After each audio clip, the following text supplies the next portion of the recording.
Bonjour et bienvenue dans Prière Inspirée. Je suis très heureux de vous retrouver aujourd'hui. On va parler d'un sujet extraordinaire, l'enlèvement de l'Église. L'enlèvement de l'Église, c'est vraiment un thème merveilleux. Et lorsque j'ai terminé la lecture de ma Bible il y a quelques jours, j'étais donc à la fin du livre de l'Apocalypse, je suis tombé sur un verset, je me suis dit, il faut absolument qu'on puisse faire une série sur l'enfer, sur le ciel, sur l'enlèvement. Et aujourd'hui, c'est vraiment une joie pour moi que de vous parler de ce jour extraordinaire, frères et sœurs, où vous et moi, assistés pendant notre vie, et je l'espère, nous allons être enlevés à la rencontre du Seigneur dans les airs et nous allons le voir face à face. Un jour extraordinaire, un jour merveilleux. Et j'aimerais vous dire, comme l'apôtre Paul l'a dit, que les afflictions du temps présent ne sont rien. Même les pires souffrances et les pires douleurs ne sont rien comparées à la gloire à venir. Ça veut dire que ce n'est pas la même mesure. Il peut peut-être avoir une mesure de souffrance dans cette vie présente et c'est vrai. Vous et moi, on a peut-être eu un jour un bouton de moustique et ça gratte, ça fait un petit peu mal. Mais quand on tombe malade, ça fait plus mal. Et certains, si vous êtes fait mal, vraiment très mal, eh bien, vous avez eu mal au point de pleurer. Il y a des dimensions différentes dans la douleur, mais il y a aussi des dimensions différentes dans la gloire. Et on a juste à peine effleuré la gloire de Dieu. Il y a une gloire de Dieu tellement grande. Elle est si grande que lorsqu'on se retrouve face à cette gloire, notre corps charnel de chair est consumé, tellement la présence de Dieu ne peut supporter, tellement la chair ne peut supporter la densité, la profondeur, la sainteté de la gloire de Dieu. Et frères et sœurs, c'est ce qui va nous arriver si nous persévérons dans la foi, si nous ne le renions pas.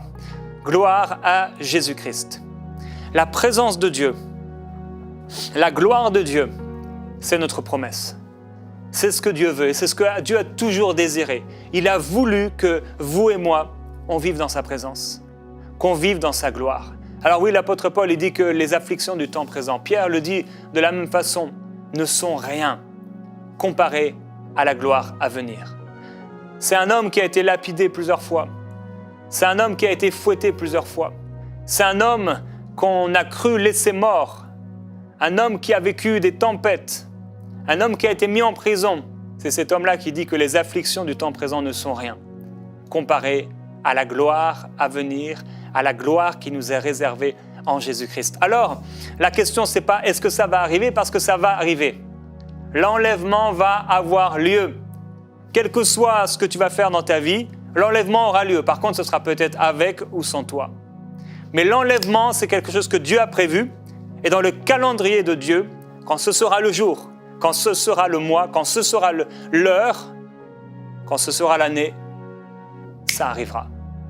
Et ça arrivera en un instant, selon qu'il est écrit dans le livre de 1 Thessaloniciens, au chapitre 4 et au verset 13. L'apôtre Paul nous dit: nous ne voulons pas, frères, que vous soyez dans l'ignorance au sujet de ceux qui dorment, donc de ceux qui sont morts, afin que vous ne vous attristiez pas comme les autres, qui n'ont pas d'espérance. En effet, si nous croyons que Jésus est mort et qu'il est ressuscité, nous croyons aussi que Dieu ramènera aussi par Jésus et avec lui ceux qui se sont endormis. Et j'aimerais parler à quelqu'un aujourd'hui qui a perdu une personne proche qui appartenait à Jésus et te dire: ne sois pas sans espérance, parce que tu as une espérance. J'aimerais dire à une maman qui a perdu son enfant peut-être, qui a fait une fausse couche, que cet enfant est vivant. Il est le Dieu de l'espérance. J'aimerais dire à quelqu'un qui avait un conjoint peut-être, une épouse, époux, et qui est mort en Christ, tu vas le retrouver. Il y a une espérance. Voici en effet ce que nous vous déclarons, d'après une parole du Seigneur. Et vous vous souvenez que le Seigneur Jésus-Christ, lorsqu'il est mort et qu'il est ensuite ressuscité, il est apparu pendant 40 jours et il a enseigné à un grand nombre de frères. Il est apparu même une fois à plus de 400 frères réunis. Et il a enseigné les choses concernant le royaume de Dieu, comme on peut le voir dans le livre, au début du livre des Actes. Il a enseigné les choses du royaume. Et certainement, il a parlé de ce jour extraordinaire où il allait revenir. Parce qu'il est venu une fois, Jean-Baptiste a dit de lui, « Voici l'agneau de Dieu qui ôte le péché du monde. » Il s'est incarné en une femme. Et ensuite, il est revenu. Quand il est mort, nous savons ce qu'il a fait, on l'a vu cette semaine et je vous encourage à écouter les émissions si vous ne les avez pas écoutées. Émissions sur l'enfer, entre autres, sur le ciel. Puis il est ressuscité. Il est venu à nouveau. Il reviendra de la même manière qu'il est parti. Ce Jésus-Christ reviendra. Et ce Jésus-Christ a dit aux disciples qu'il reviendra. Et il leur a parlé de l'enlèvement. Voici en effet ce que nous vous déclarons d'après une parole du Seigneur. Nous les vivants, restés pour l'avènement du Seigneur, nous ne devancerons pas ceux qui se sont endormis, donc ceux qui sont morts. Car le Seigneur lui-même a un signal donné à la voix d'un archange, au son de la trompette de Dieu, descendra du ciel, et les morts en Christ ressusciteront en premier lieu. Et ensuite, nous les vivants qui serons restés, nous serons enlevés, c'est l'enlèvement, nous serons enlevés ensemble dans les airs à la rencontre du Seigneur, là, dans les airs, et nous le verrons face à face. Nous serons toujours avec le Seigneur. Et l'apôtre dit, « Consolez-vous donc les uns les autres par ces paroles. » Puis il ajoute quelque chose d'important. « Pour ce qui est des temps et des moments, vous n'avez pas besoin, frères, qu'on vous en écrive, car vous savez vous-même parfaitement que le jour du Seigneur viendra comme un voleur dans la nuit. Quand les hommes diront paix et sécurité, c'est alors que soudainement la ruine fondra sur eux, comme les douleurs sur la femme enceinte, et ils n'échapperont pas. Point. Mais vous, frères, vous n'êtes pas dans les ténèbres pour que ce jour vous surprenne comme un voleur. Vous êtes tous fils de la lumière et fils du jour. Nous ne sommes pas ni de la nuit, ni des ténèbres. Ne dormons donc pas comme les autres, mais veillons et soyons sobres. Ceux qui dorment, dorment la nuit, et ceux qui s'enivrent, s'enivrent la nuit. Il y a ici des indices de ceux qui vivent la nuit, de ceux qui sont des ténèbres. Mais nous qui sommes du jour, soyons sobres. Revêtons la cuirasse de la foi et de l'amour, ainsi que le casque de l'espérance du salut. Car Dieu ne nous a pas destinés à la colère, mais à la possession du salut, par notre Seigneur Jésus-Christ, qui est mort pour nous, afin que soit que nous veillions, soit que nous dormions, nous vivions ensemble avec lui. Ainsi donc exhortez-vous mutuellement et édifiez-vous l'un l'autre, comme vous le faites déjà. Quel jour extraordinaire que le jour où le Seigneur va venir chercher son Église. Il y a certains courants qui disent que l'enlèvement n'aura pas lieu, ou peut-être que l'enlèvement a eu lieu, ou peut-être que l'enfer n'existe pas, ou que le ciel n'existe pas. Mais toutes ces choses existent et elles nous ont été écrites dans la parole. Nous sommes des gens de foi. Nous avons mis notre foi en la parole de Dieu. Elle est immuable, elle est éternelle, elle ne change pas. Tout peut changer et tout passera. Mais Dieu dit, moi, ma parole, elle ne passera pas. Elle ne changera pas. Elle demeurera éternellement. Alors oui, la Bible dit que, à un signal donné, il va avoir un jour, et ce jour arrive bientôt, où à un signal donné, au son de la trompette de Dieu, on va l'entendre, frères et sœurs. À la voix d'un archange. Premièrement, les morts en Christ ressusciteront. Ceux qui sont morts en Jésus-Christ revêtiront un corps incorruptible, un corps extraordinaire, un corps nouveau. Christ descendra du 3e ciel et il viendra, il descendra. Et lors de sa descente,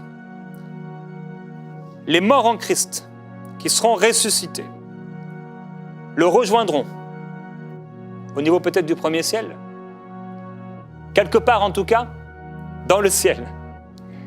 Là où les hommes certainement ne pourront le voir, mais nous qui l'avons attendu et qui avons espéré, qui avons désiré ce jour, nous allons entendre une voix. Nous allons entendre le son de la trompette de Dieu.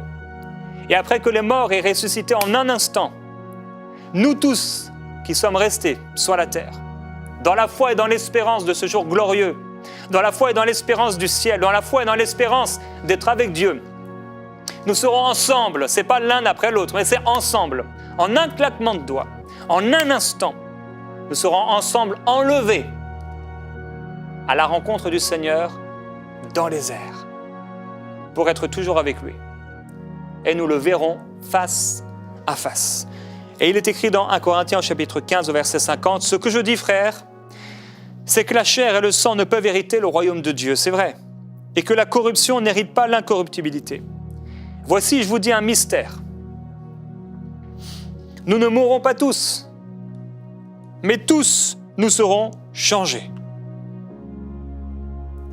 Ou littéralement, nous ne nous endormirons pas tous, mais tous nous serons changés. C'est pourquoi, en réalité, nous mourrons tous de notre corps, dans notre corps de chair, mais nous ne passerons pas tous par le même type de mort. Car tous ne nous endormiront pas. Mais tous nous serons changés en un instant, en un clin d'œil. Vous pouvez cligner des yeux. Ça va vite. En un clin d'œil, à la dernière trompette, car elle sonnera, oui, elle sonnera. Et les morts ressusciteront incorruptibles, et nous serons changés. Il faut en effet que ce corps corruptible revête l'incorruptibilité, et que ce corps mortel revête l'immortalité. Nous ne serons pas comme Adam et Ève ont été. Nous serons à la fois immortels et incorruptibles. Eux, ils ont pu pécher. Nous ne pourrons plus pécher. Nous serons incorruptibles, parfaitement saints à perpétuité.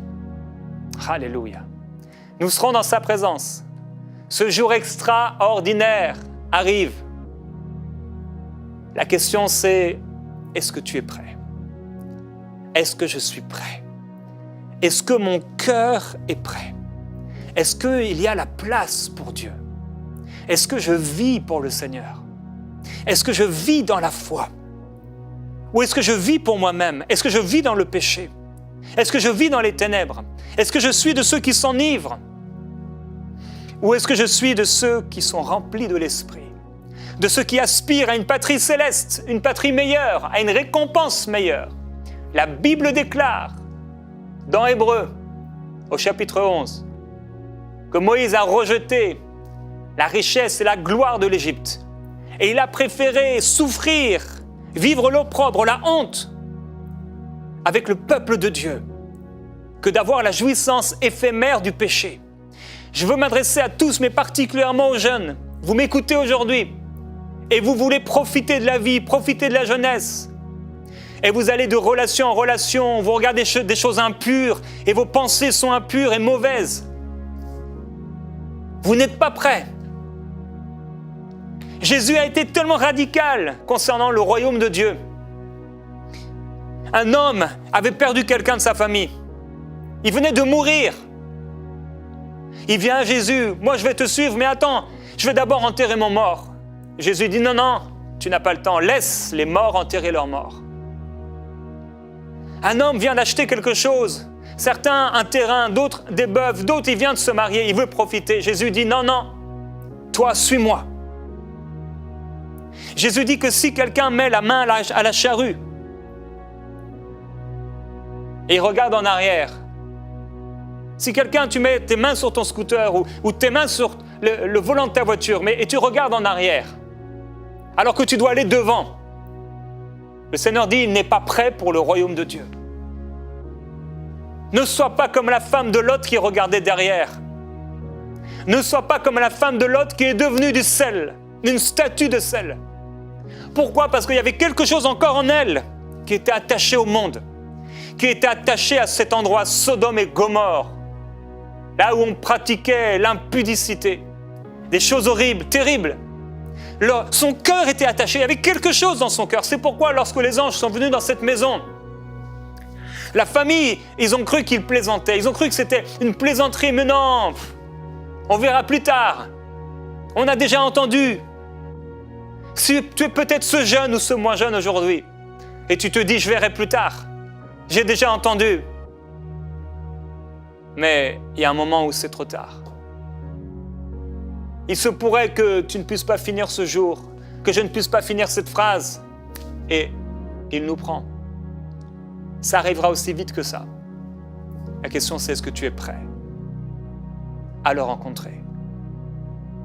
Est-ce que ton cœur est propice pour partir avec lui? Est-ce que Dieu peut trouver en toi l'aimant de sa présence? Le Saint-Esprit en nous, c'est l'aimant qui va l'attirer à Christ. La présence de Dieu dans ton cœur est l'aimant qui va attirer l'autre, aimant qui est Christ, à sa présence. En un instant, en un claquement de doigts, comme un clin d'œil, nous serons aspirés, transportés d'un endroit à un autre, c'est ce que veut dire l'enlèvement, à la rencontre du Seigneur dans les airs. En un instant. Ça va être un jour extraordinaire. Un jour glorieux. Que le jour où on va le rencontrer. Alors, dans cet enlèvement, il y a la première résurrection de ceux qui sont morts en Christ. Il y a la transformation de ceux qui sont vivants en Christ et qui seront réunis ensemble dans les airs. Il y a la réunion de l'Église dans les airs avec Christ. Et il y a après cette réunion, le retour au troisième ciel de Christ et l'Église. L'Église est enlevée pour ne pas vivre les calamités et la tribulation qui commence. Tribulation terrible qui arrive sur la terre. Nous serons épargnés. On a parfois posé la question, mais qui sont ceux qui seront enlevés? Personnellement, j'ai toujours eu la conviction depuis longtemps que c'est l'épouse qui sera enlevée. Alléluia. Vous voyez, je suis rempli de la présence de Dieu. Je peux ressentir sa présence, sa gloire. Tout en moi aspire à être avec lui. La gloire de Jésus-Christ, je la chéris depuis des années. La présence de Dieu, je la chéris depuis mon plus jeune âge. Ça ne veut pas dire que j'ai été toujours parfait, mais mon cœur est prêt pour lui. Mon cœur est préparé. J'ai préparé mon cœur, mais c'est lui qui me rend prêt. Tu dois te préparer, mais c'est lui qui te rend prêt. Et c'est ce quelque chose en moi, la présence de Dieu en moi, la grâce de Dieu qui a opéré, le pardon de Dieu dans ma vie, l'amour pour mon Dieu, qui m'aspirera au jour de l'enlèvement. Mais si en toi, ton aspiration, c'est les choses de ce monde, si tu penses constamment aux choses de ce monde, si tu n'aspires pas à la présence de Dieu, si tu n'es pas en communion quotidienne avec Dieu, Jésus dit de ceux qui diront « Seigneur, Seigneur », en parlant de la perdition éternelle, « Je ne vous ai jamais connu ». Le verbe « connaître », c'est une connaissance intime. La question, c'est est-ce que tu connais intimement le Seigneur? Ou est-ce que tu es juste un fan de Jésus? Je me souviens d'avoir écrit dans le livre 365 jours au pied du Maître, qui a été mon premier livre, cette pensée forte. Es-tu juste un fan de Jésus? Es-tu juste un fan de Dieu? Vous savez, le fan, il connaît plein de choses de son acteur ou de son sportif préféré. Il sait peut-être même combien il gagne, il voit ses photos de vacances, il peut être abonné à lui, il peut savoir où il habite, il peut écouter ses discours, il peut le voir dans différents habits, à différentes saisons, à différentes périodes. Et pourtant, cet acteur ou ce sportif, certainement, ne l'a jamais vu. Peut-être une fois, parler, discuter, rapidement. Et si vous lui demandez qui c'est, il ne sait pas. Pourquoi? Parce qu'ils ne se connaissent pas intimement. Peut-être que tu as Jésus dans ta Bible dans tes toilettes, dans ta chambre ou dans ta bibliothèque. Peut-être que tu vas à l'église. C'est pas ça qui fera que tu seras prêt. Et il y a des fausses espérances. Les gens disent, moi je suis né dans une famille chrétienne. Mais les pharisiens disaient, nous avons Abraham comme père. Certains disent, moi je suis baptisé d'eau, j'ai rejoint une église. Et pourtant on sait que Simon le magicien, après qu'il ait lui aussi été baptisé d'eau et rejoint une église, son cœur n'était pas droit devant Dieu. Peut-être tu dis, moi j'ai compris l'évangile, j'ai fait la prière du salut. Mais les démons aussi croient. Et s'ils le pouvaient, ils pourraient prier, ça ne changerait rien à leurs conditions. Pourquoi? Parce que ce n'est pas simplement le fait de prier une prière, c'est le fait de prier avec foi, de croire du cœur et de suivre Christ. Peut-être tu dis, moi je sers dans une église, je sers à la louange, et j'ai déjà parlé de ces gens à qui le Seigneur dira, retirez-vous de moi. Ceux qui ont fait des choses pour Dieu apparemment. Peut-être vous dites, moi je suis une bonne personne, je serai enlevé. Et non, pas forcément. Ou j'ai fait des bonnes œuvres, personne ne sera justifié par ces bonnes œuvres. Peut-être vous avez eu des expériences émotionnelles, même spirituelles. Judas a eu des expériences émotionnelles, il a pleuré, mais il n'a pas été sauvé. Des expériences spirituelles, Satan se déguise lui-même en ange de lumière, il fait des expériences spirituelles. Même la conviction d'être sauvé ne suffit pas. Le jeune homme riche qui s'est approché de Jésus, il était convaincu qu'il pourrait être sauvé, mais non, il y avait quelque chose qui l'empêchait. La question c'est, est-ce que tu es prêt? Est-ce que tu seras prêt? Es-tu prêt? Es-tu prêt pour l'enlèvement de l'Église, pour le retour du Seigneur? C'est une question tellement importante. Être prêt.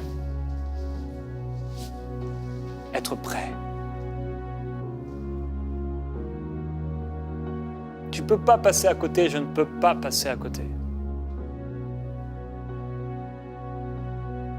Et donc, j'ai toujours eu la conviction, depuis longtemps, que ceux qui seront enlevés auprès du Seigneur sont les amoureux de Dieu. Je crois que ceux qui ne sont pas amoureux de Dieu seront laissés sur la terre et seront sauvés, mais à quel prix? Très certainement au prix de leur mort, de leur vie. Je ne crois pas que tous ceux qui ont fait une confession à Christ et tous ceux qui sont dans les églises et tous ceux qui ont prié ce qu'on appelle la prière du pécheur seront enlevés.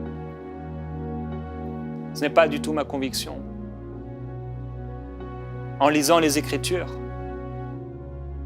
on peut découvrir qu'en effet, ce n'est pas tous ceux qui ont appelé Jésus Seigneur qui seront sauvés, mais ceux-là seuls qui lui appartiennent. Je crois que ce jour glorieux et extraordinaire, où tout à coup le monde va vivre le plus grand choc qui n'ait jamais été vécu. Le virus, le Covid, est venu très rapidement. En quelques jours, quelques semaines, il a bouleversé les nations du monde entier. Tout le monde en a parlé, toutes les discussions, vous avez prononcé ce mot. Mais là, en un instant, frères et sœurs, des centaines de millions de personnes, après un réveil extraordinaire, je le crois, vont être enlevés à la rencontre du Seigneur. On ne les trouvera plus.